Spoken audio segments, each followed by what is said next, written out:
La enfermedad, hermanos, es una experiencia universal ante la cual incluso los más grandes hombres de Dios parecieron especialmente vulnerables.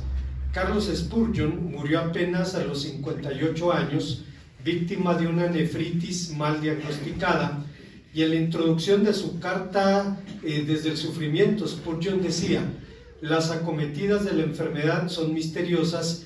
Cuando el Señor está usando un hombre para su gloria, es frecuente que le hiera súbitamente y suspenda su utilidad.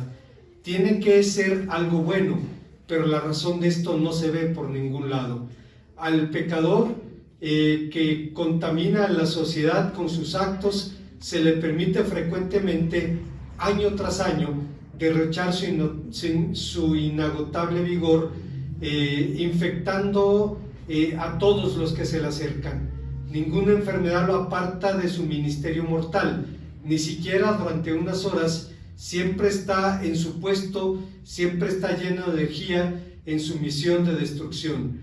¿Cómo es que un corazón ávido del bienestar de los hombres y de la gloria de Dios se vea obstaculizado por una condición enfermiza y vea socavada la máxima utilidad por causa de los ataques de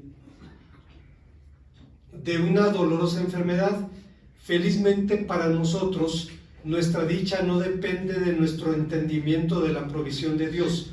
Somos capaces de creer lo que no podemos explicar y nos contentamos con dejar 1000 misterios sin resolver antes de tolerar una sola duda en cuanto a la sabiduría y bondad de nuestro Padre Celestial.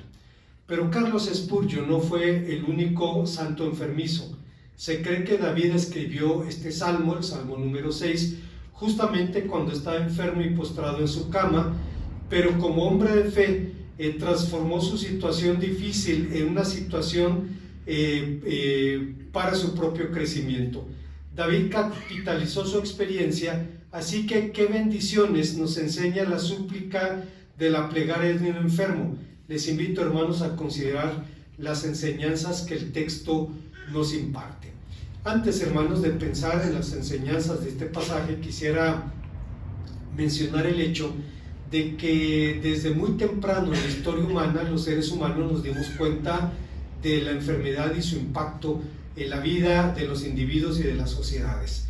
Los griegos inventaron el mito de Cronos. Ustedes saben que los mitos son explicaciones no racionales de la realidad, intentos de tipificar la realidad, y cuando pensaron en la enfermedad, en el envejecimiento, en el sufrimiento, inventaron el mito de Pandora, el mito de la primer mujer.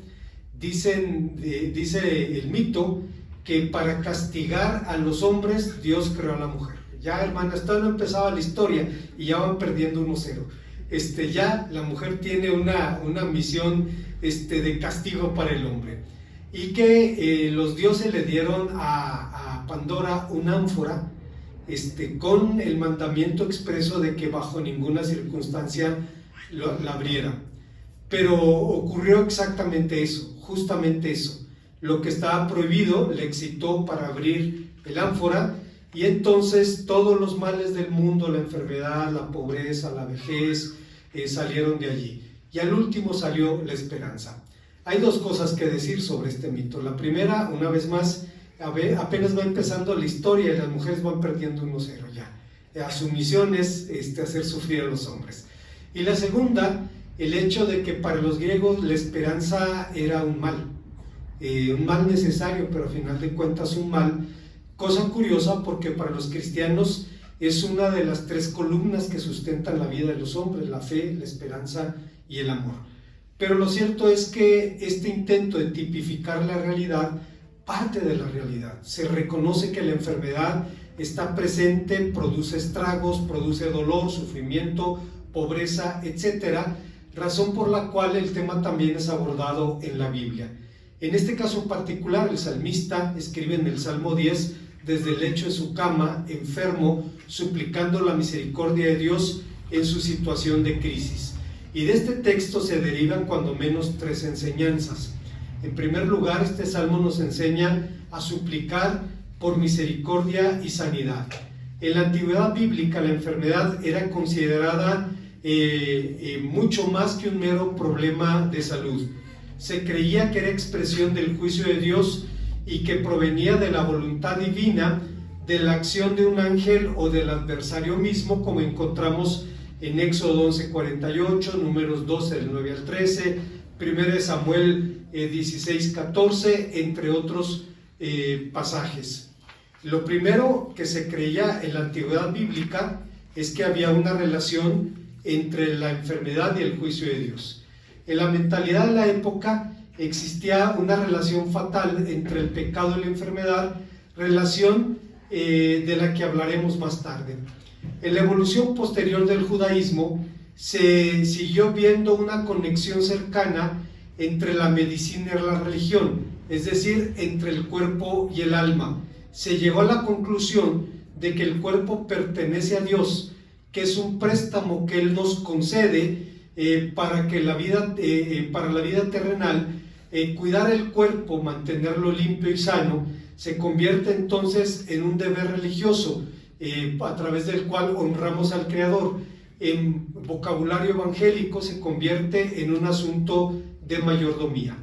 Pero volviendo a nuestro texto, el Salmo 6 es el primero de los llamados salmos penitenciales, es decir, una serie de 7 salmos que tienen como motivo el arrepentimiento y la súplica del perdón. Esta es justamente la razón por la que el salmista principia diciendo: no me reprendas en tu enojo, ni me castigues en tu ira. Pero para comprender este salmo es necesario advertir que David tenía una clara conciencia de pecado que se veía bajo la ira de Dios.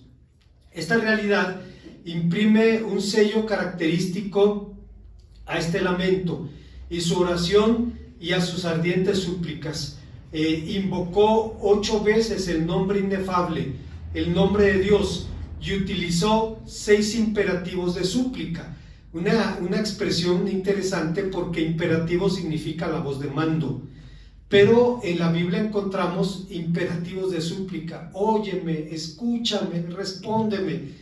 No es que se le esté ordenando a Dios algo, simplemente la persona está en su angustia y grita a Él, clama a Él en su necesidad. Porque para David la ira divina equivalía a separación, a rechazo, al olvido de Dios, como dice en el Salmo 27:9. Esta ira era terrible, estremecía la tierra, derrumbaba las montañas, dice Jeremías 10:10. Es irresistible, Job 9:5. Consume a los hombres y los hace desfallecer, Salmo 97. Y por tal motivo David suplicaba que Dios alejase su ira y curara su enfermedad. Ten piedad de mí, Señor, decía, porque estoy enfermo. La expresión, hermanos, que se traduce como enfermo, es una palabra griega que significa estar marchito. Se usa para describir las plantas resecas o deshidratadas, como en Isaías 16:8. Describe también los huesos dislocados, el aliento entrecortado, el ánimo espantado. Se ve literalmente al borde de la muerte, y entonces clama diciendo: sáname. Estaba platicando con el hermano Estrada el día de ayer y me comentaba acerca de la obra que Dios está haciendo en esa comunidad del Rosario. Es una historia interesante porque hace unas semanas, un domingo, recibí una llamada del hermano José, se llama. Me llamó y pensó que yo era otro pastor, que era hermano del pastor Cipriano Moreno de Carolina del Norte. Ya le dije que no era yo, pero que si le podía atender con gusto. Y me dice: es que mi papá está enfermo, quiero que vayan y hablen con él del Evangelio, es una situación difícil. Me dio los datos, se los di al hermano Estrada, y dice el hermano Jesús que al estar hablando con la familia, dice, parecían pollitos reunidos en torno a la gallina. Dice, estaban ansiosos por escuchar. Y dice, y el señor, Dolores se llama, creo, dice, estaba con los ojos cerrados. Dice, yo pensé que estaba inconsciente. pero cuando la familia nos suplicó que regresáramos, dice, el próximo sábado, él habló y dijo, sí, por favor regresen, y dice, fue una sorpresa para mí, yo pensé que no estaba consciente, dice, pero estaba escuchando todas y cada una de las palabras. Hace 8 días nuestro hermano Raúl comentaba exactamente lo mismo y decía, es evidente que Dios está haciendo la obra. Vaya, un enfermo con insuficiencia renal postrado y que la familia diga que Dios ha hecho algo en su vida y lo ha cambiado, significa que efectivamente abrió su corazón a Jesucristo entregándose de esa manera. Así es que es inevitable, hermanos, que enfrentemos situaciones de crisis, enfermedad, en la carne propia o en la carne amada, razón por la cual clamamos, sáname. Pero resulta ineludible preguntar, ¿existe necesariamente una relación entre la enfermedad y el pecado como creían los judíos en la antigüedad? La respuesta es no. Es verdad que existen trabajos, estilos de vida, prácticas que significan riesgo para la persona. No debe ser ninguna sorpresa que una carrera de tabaquismo termine con enfisema pulmonar o cáncer en las vías respiratorias. No es raro que las personas promiscuas terminen con enfermedades de transmisión sexual o con inestabilidad emocional. Si alguien todavía sigue creyendo que el refresco oficial del cielo es la Coca-Cola, en el mejor de los casos terminará con sobrepeso. En el peor de los casos aprenderá de la manera más difícil la bienaventuranza que dice, bienaventurados los que beben Coca-Cola porque más pronto verán a Dios. Estas situaciones son evidentes, ocurren.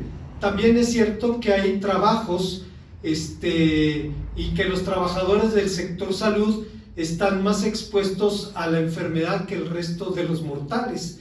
Si recordamos, durante la pandemia, el país del mundo donde más decesos hubo del personal del sector salud fue en México.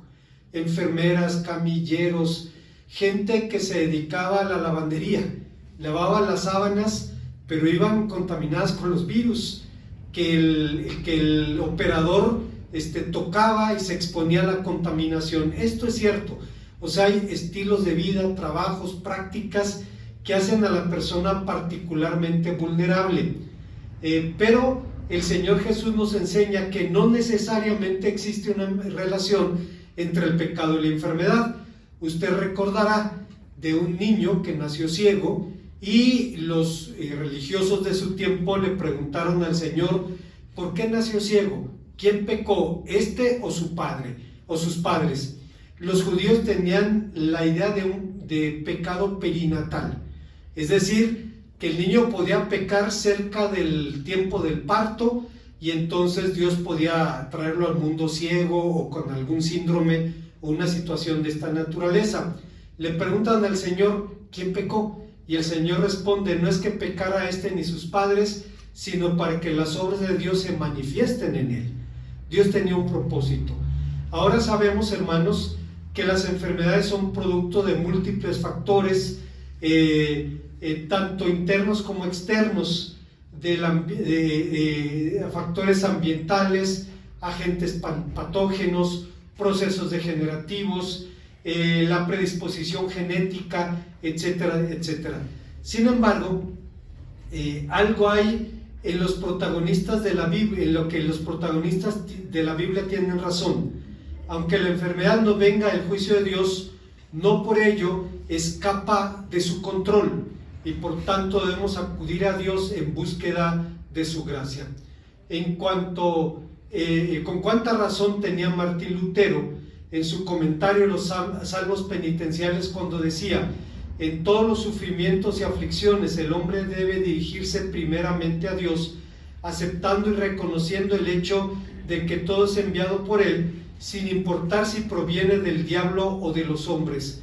Así lo hace el profeta, que en este salmo nombra sus padecimientos, pero primero acude a Dios y acepta sus sufrimientos como mandados por Él, pues de otra manera no se puede aprender a ser paciente ni a temer a Dios. En tiempo de Martín Lutero, y de hecho el propio Lutero lo creía, se pensaba que las enfermedades venían de malos espíritus.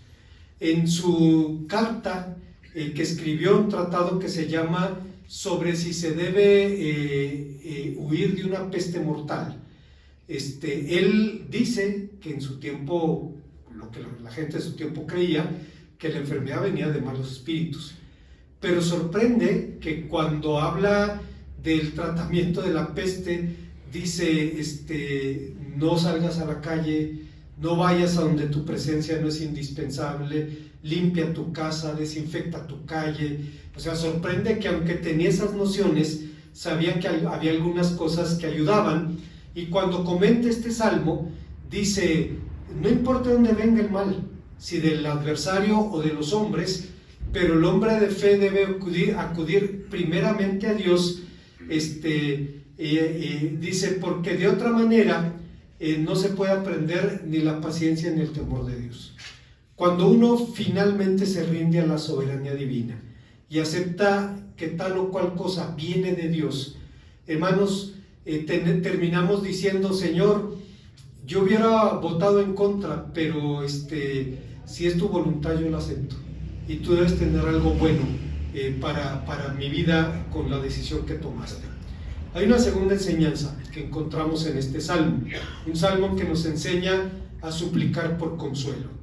El enfermo declara, mi alma también está muy turbada, vuélvete, oh Señor, libra mi alma, me he consumido a fuerza de gemir, todas las noches inundo de llanto mi lecho, riego mi cama con mis lágrimas. Si usted se fija, la palabra consuelo no aparece en el texto, pero es evidente que por lo que está suplicando es precisamente por consuelo. Claro, buscaba un consuelo verdadero, no como el del cirujano que fue a visitar a su paciente, le amputó una pierna y le dice, le tengo dos noticias, una mala y una buena. La mala es que le cortamos la buena y la buena es que la mala está mejorando. Pues muchas gracias por la noticia, ¿no? Pero hermanos, cuando leo este salmo, siempre recuerdo a un hermano que se congregó mucho tiempo aquí en la iglesia, fue un sobreviviente de cáncer en el estómago. Dice, la última etapa de mi enfermedad, él era un hombre muy rico, tenía mucho dinero, tenía una flotilla de trailers, Dios lo prosperó increíblemente, y dice, y la prosperidad me apartó de Dios, o decidí apartarme de Dios creyendo que con el dinero tenía lo que necesitaba en esta vida. Dice, me enfermé de cáncer, dice, llegó la etapa en mi vida en que era un esqueleto forrado de pellejo amarillo. Dice, era lo que quedaba de mí. Y dice, el hermano Honorio se llama, dice, como ya no podía subir a la segunda planta donde estaba su habitación, le acondicionaron la sala como dormitorio. Y dice, y honestamente yo veía la impaciencia de mi familia porque me muriera. Dice, yo veía su cara, yo veía su actitud, el fastidio, dice, y que estaban urgidos de que me muriera. Dice, una noche, dice, como dice la Biblia, todas las noches regaba mi cama con mis lágrimas.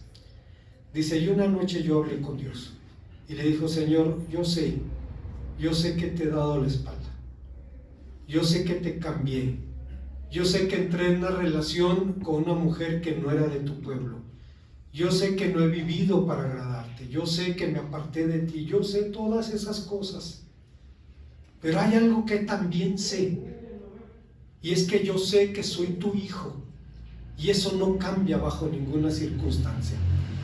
Y dice el hermano Honorio, sentí una onda de calor en mi cuerpo. Dice, a la mañana siguiente se levantó, la familia lo vio sorprendido, dice, se fue a bañar, se vistió, traía la ropa de payaso, o sea, le colgaba la ropa. Y dice, y me fui a comprar un tráiler nuevo. Dice, llega a la concesionaria, al concesionario, perdón, y dice, ¿cómo me vieron que me pusieron una silla en cuanto entré? Vengo a comprar un tráiler. Y decía el hermano, dice, hace 30 años ocurrió eso. Hace 30 años. Dice, Dios tuvo misericordia. Hay casos donde Dios responde así. Y hay casos donde Dios dispone de lo que es suyo. A final de cuentas, un día vamos a ir ante su presencia y le rogamos al Señor por su consuelo, que es lo que está suplicando el salmista aquí. Bueno, el consuelo verdadero solo puede venir del Dios verdadero, del Dios de toda consolación, como decía San Pablo en 2 Corintios 1:3, de un Dios que tiene el amor y el poder suficientes para prestar el consuelo y la fortaleza necesaria a sus hijos, bajo cualquier circunstancia. David lo sabía y dijo, Señor, el Señor sustentará al justo, aún en el lecho del dolor, multirá su cama en la enfermedad. Sustentar significa sostener o detener. Y Carlos Spurgeon decía de esta expresión que los brazos eternos sostendrán su alma como manos amigas y como almohadas blandas apoyando su cuerpo enfermo. Qué tierno y amorosa es esta imagen que trae cerca de nosotros a Dios en nuestra dolencia y en nuestra enfermedad. ¿Quién ha oído esto de los antiguos dioses paganos? Este es el lenguaje particular del Dios de Israel. Él se digna de atender y cuidar personalmente a los hombres buenos. Si hiere con su mano, sostiene con la otra. Bendito desmayo cuando uno cae en el pecho del Señor y es sostenido por Él. Y lo estaba diciendo, hermanos, Carlos Spurgeon, un hombre que sabía de la enfermedad, de lo que hablaremos más adelante. Esta ha sido, hermanos, la certidumbre de los santos a lo largo de todas las edades. Un predicador inglés llamado Edwin Paxton Hood habló al respecto diciendo, un día cuando fui a visitar a un querido amigo moribundo, le dije, ¿cómo te encuentras hoy? Me contestó, mi corazón descansa dulcemente sobre tres almohadas, un amor infinito, un poder infinito, una sabiduría infinita. El hombre se estaba muriendo, pero decía, estoy descansando en tres almohadas, el amor, el poder y la sabiduría de Dios. Recuerdo un reformador inglés que fue condenado a muerte por predicar el Evangelio, y cuando habló en el tribunal que lo sentenció, había la posibilidad de que el rey condonara la pena de muerte. Y entonces él dijo, si el rey me libera, se lo agradeceré. Y si el rey me mata, se lo agradeceré. ¿Qué estaba diciendo en otras palabras? Estoy en las manos de Dios. Lo que pase, para vida o para muerte, está en las manos de Dios, y Él va a usar al rey para lo que Dios quiera hacer. Pero, ¿de dónde vendría el consuelo del salmista? Antes que nosotros, el escritor sagrado ya había formulado y respondido a esta pregunta: ¿de dónde vendrá mi socorro? Mi socorro viene del Señor, que hizo los cielos y la tierra, Salmo 121. No necesariamente vendrá por medio de la sanidad, pero siempre vendrá con la presencia divina. Jonathan Edwards, tal vez el norteamericano más grande de todos los tiempos, estaba platicando una vez con el doctor Deron Koff, pastor de la iglesia Red House en ese tiempo, y dado que él citaba mucho a Jonathan Edwards, y lo hace también John Piper, le dije, no he leído nada de Jonathan Edwards, no lo conozco. Y entonces me hizo favor de mandarme algunos libros, y pues un escritor brillante, para darnos una idea. Se dice que los puritanos son como los Alpes, los montes Alpes, y Jonathan Edwards como el Everest, es decir, el más grande de los puritanos. Él decía, Dios es el mayor bien de la criatura razonable.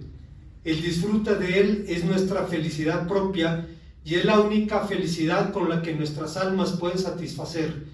Ir al cielo y disfrutar completamente a Dios es infinitamente mejor que las comodidades más placenteras aquí, mejor que padres y madres, esposos, esposas, hijas e hijos, o la compañía de cualquiera o todos ellos juntos.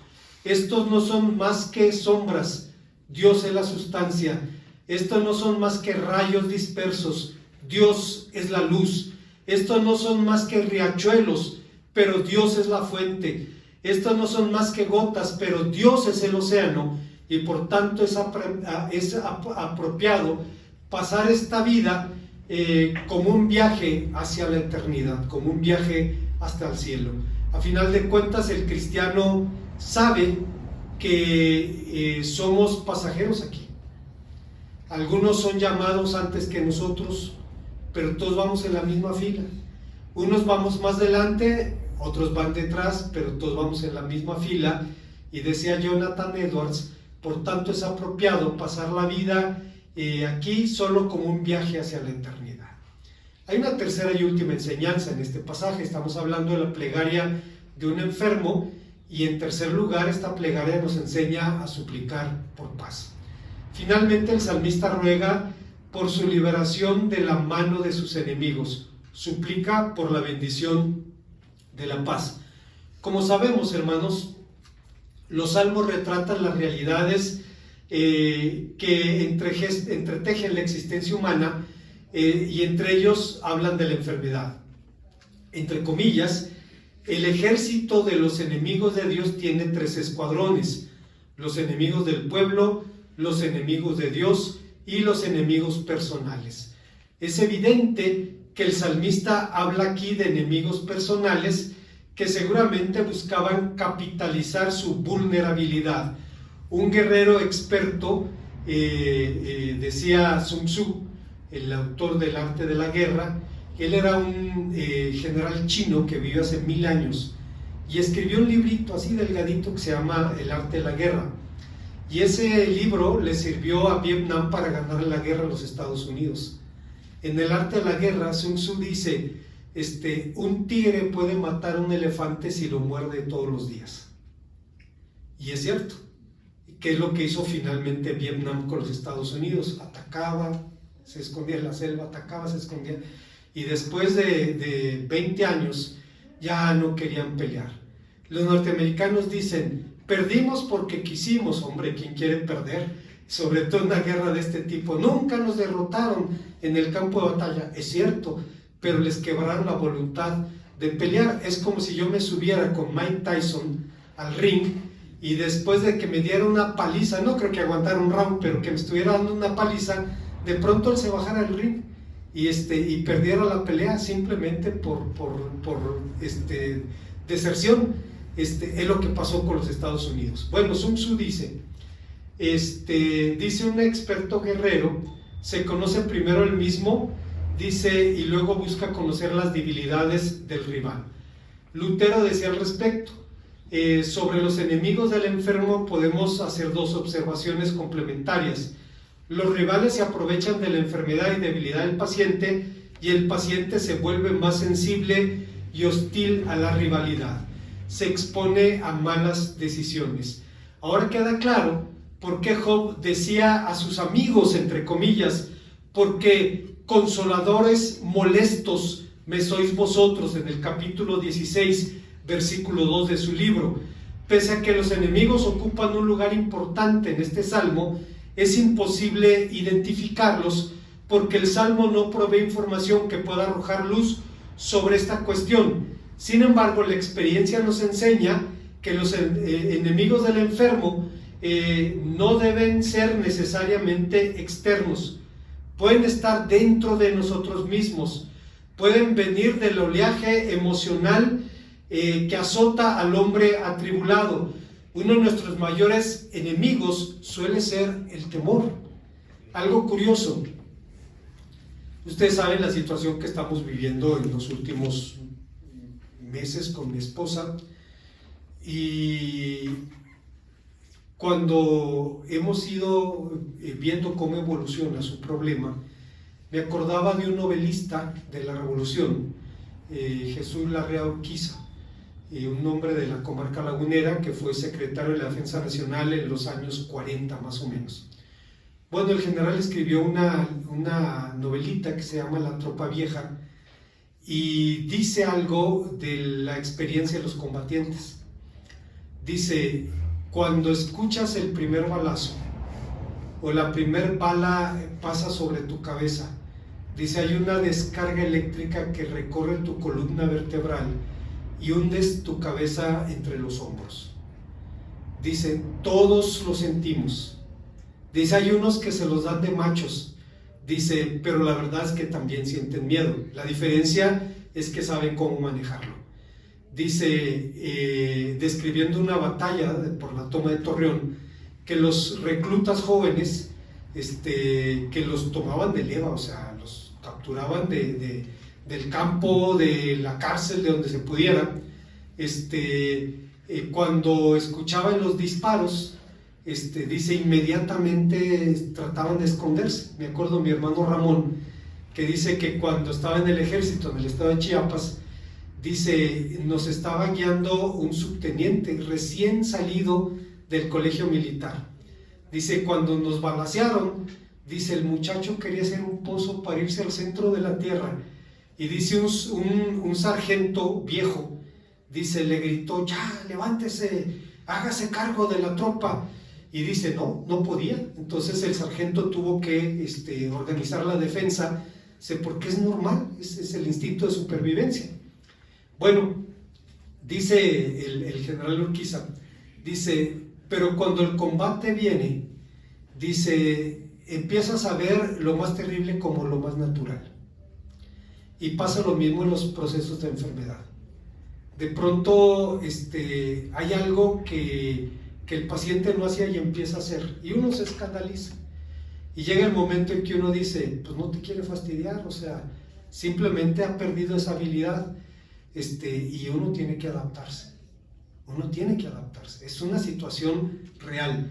Por eso decía, el texto no habla de los enemigos del salmista, pero no tienen que ser externos, pueden ser internos, puede ser nuestro temor, nuestra experiencia, nuestras vivencias. Toda enfermedad tiene aspectos emocionales y sociales que influyen en su aparición, manifestación, curso y pronóstico. Enfermar significa enfrentar un mundo negado y desconocido.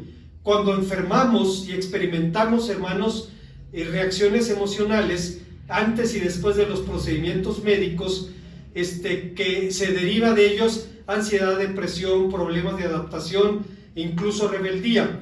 Es frecuente el miedo a lo desconocido, al dolor, a la posibilidad de no sanar, a la destrucción del cuerpo, a la pérdida de la independencia, a la muerte misma. El panorama se complica por los efectos mismos de la enfermedad. Los males cardíacos, las arritmias o las enfermedades arteriales producen ansiedad constante y temor a la muerte. La insuficiencia respiratoria produce angustia aguda, profunda, ansiedad aguda. El diagnóstico de cáncer produce miedo. Las enfermedades de transmisión sexual producen, además de miedo, sentimiento de culpa. Las dolencias crónicas como la insuficiencia renal, la artritis y la diabetes producen respuestas que van desde la negación hasta el rechazo del tratamiento. Si a eso le sumamos la pérdida de privacidad, con todo respeto, hermano, hermana, cuando uno va al hospital le quitan su ropa y le ponen una batita que no cubre nada, y ahí está uno vulnerable.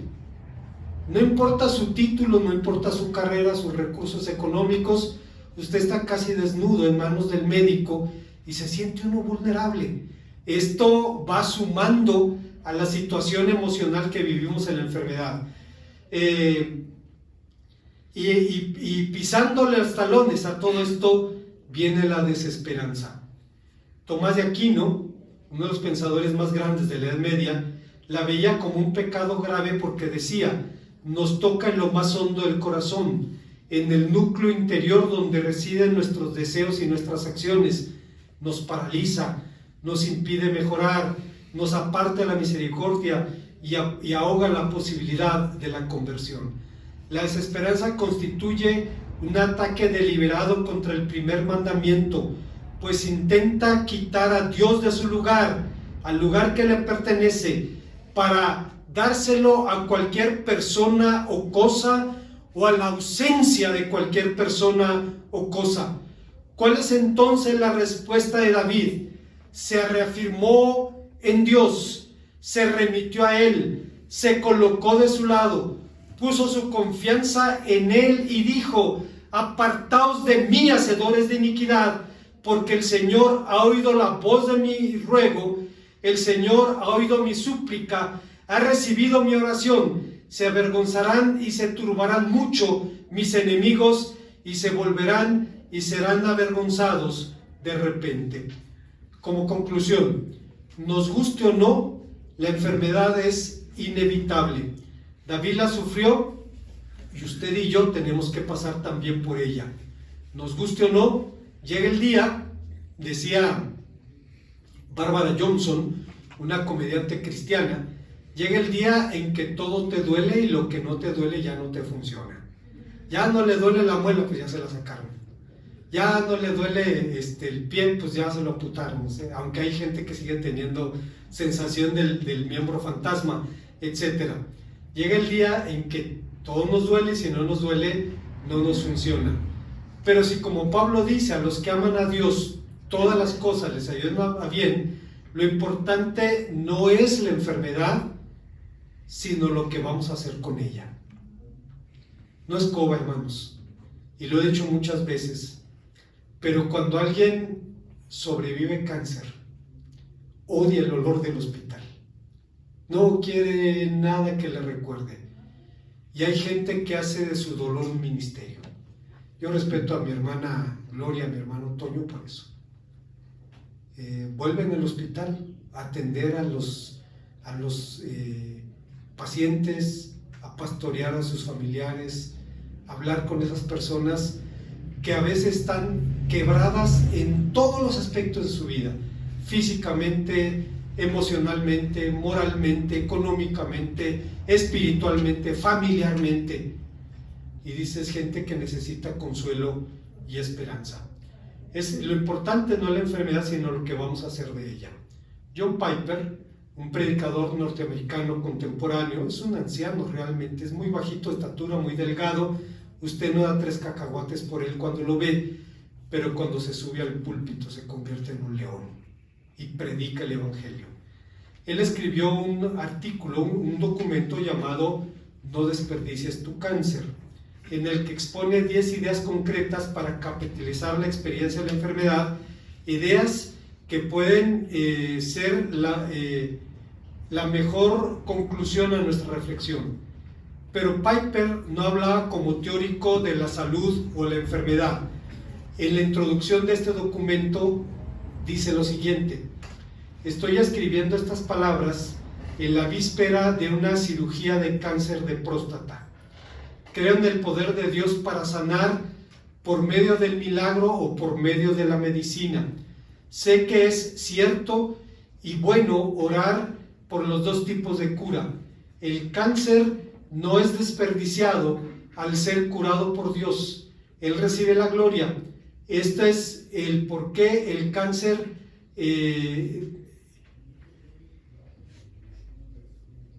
puede curarse dentro del plan de Dios, pero también existen muchas otras formas de no desperdiciar el cáncer.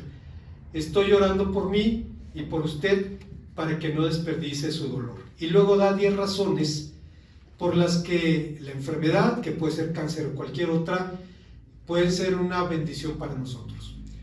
En primer lugar, desperdiciarás tu cáncer si no crees que fue diseñado con un propósito que Dios tenía. Él lo hizo por alguna razón, y esa razón es su voluntad. Si Dios prevé el desarrollo de células anormales que pueden ser cancerígenas, ¿por qué no detenerlas? Si no lo hace, debe tener alguna razón. Satanás es real y causa muchos dolores y problemas, pero él no es la razón última. Si cuando atacó a Job con úlceras, Job lo atribuyó a Dios, y el escritor inspirado concluye: y se le consoló de todo su mal que el Señor había traído sobre él. Si usted no cree que la enfermedad fue planeada por Dios, la desperdiciará. Número 2. Desperdicias tu enfermedad si la percibes como una condena y no como un regalo. Ahora pues, ninguna condenación hay para los que están en Cristo Jesús, decía Pablo en Romanos 8:1, y en Números 23:23 dice: porque contra Jacob no hay agüero ni adivinación contra Israel, porque sol y escudo es el Señor, gracia y gloria dará el Señor, no quitará el bien a los que andan en integridad. Es verdad que Dios puede sanar la enfermedad de dos maneras. Puede sanarla en esta tierra o puede sanarla en su presencia, llevándonos a donde ya no hay más lloro, ya no hay más dolor, más sufrimiento. 3. Desperdiciarás tu enfermedad si buscas alivio en las probabilidades y no en Dios. Normalmente vamos a las estadísticas. Cáncer de estómago, 40% de tasa de sobrevivencia. Pero si nuestra fe está en los números y no en Dios, estamos poniendo la fe en el lugar equivocado. Debemos recordar que la Biblia dice: aquellos confían en sus carros, otros en sus caballos, mas nosotros del nombre del Señor nuestro Dios tendremos memoria. El plan de Dios es claro, pero tuvimos nosotros mismos sentencia de muerte, decía Pablo, pero no confiamos en nosotros, sino en Dios mismo. Número 4, desperdiciarás tu enfermedad si te niegas a pensar en la muerte. Vamos a morir todos, más tarde, más temprano. Yo creo que los cristianos no le tenemos miedo a la muerte. En todo caso sería la manera de morir, porque hay formas y formas de morir, hermanos. Hay quien muere en un grito. Yo recuerdo una amada hermana, la hermana Ana María Salazar, de Santa Rosa Jauregui. Tuvo un problema de cáncer en sus huesos, y en la última etapa, hermanos, le suministraban morfina. Media hora veía elefantes rosas, media hora se dormía y a la siguiente media hora estaba gritando otra vez. Y llega el momento en que le dicen: ya no te puedo dar más, ya no se puede. Son situaciones terribles. Yo creo que no es tanto el miedo a la muerte, sino a la manera de morir.